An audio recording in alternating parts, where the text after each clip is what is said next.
Un coach sportif, il va toujours te dire ouais, l'IA n'a pas d'âme, etc. Tu peux pas faire un programme avec ça. Mais on s'en fout en fait que l'IA n'ait pas d'âme. Justement, déjà il va nous répondre plus vite. Et de deux, on veut juste un programme qui marche et qu'on n'a même pas besoin de payer, finalement. Et à la différence quand même qu'une IA, ça a pu digérer au moins une cinquantaine d'années de stats dans la musculation, là où toi, tu as lu trois magazines sur tes chiottes, sans compter le physique de merde que tu nous proposes. Cependant, pour ceux qui veulent gagner du temps, je vous recommande moi-même d'utiliser l'IA et de faire vos programmes et de demander des conseils à l'IA. Donc ça peut être Claude, ChatGPT, ça peut être l'IA que vous voulez, tant que c'est une IA finalement. Une chose très importante quand vous demandez quelque chose, c'est de demander des informations en se basant sur les méta-analyses.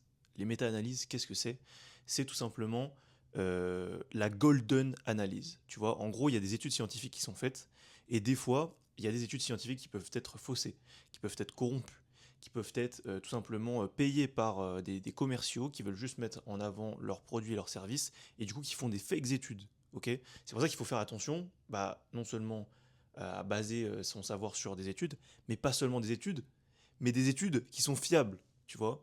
Et c'est là qu'entre en jeu les méta-analyses, c'est parce que ça va faire un regroupement de toutes les études les plus sérieuses possibles, tu vois, ça peut être randomisé, crossover, etc. Beaucoup de choses qui crédibilisent véritablement une étude pour avoir une opinion concrète et précise sur un sujet.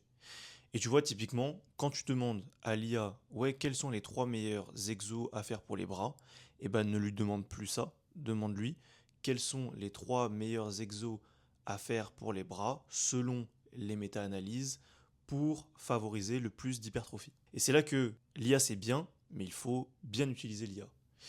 Et je peux même te recommander un prompt que j'ai fait moi-même en entier, que je te laisse si tu veux, si ça t'intéresse, aller consulter sur mon Instagram, m'envoyer un petit message si tu veux la voir, et je t'enverrai ce prompt avec plaisir. Tout ça pour vous dire que les coachs c'est bien, mais l'IA parfois c'est mieux, hein, tout simplement. Et des fois les coachs vont même pas être au courant des méta-analyses et vont juste se baser sur des trucs qui ne sont même pas fondés.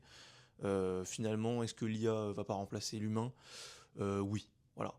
Je pense qu'il faut utiliser les outils que maintenant qu'on a à disposition. Et un coach, pour moi aujourd'hui, ça sert à t'accompagner parce que tu ne te bouges pas le cul. Tu vois. L'IA va te donner les exercices et le coach va te sortir les doigts du cul.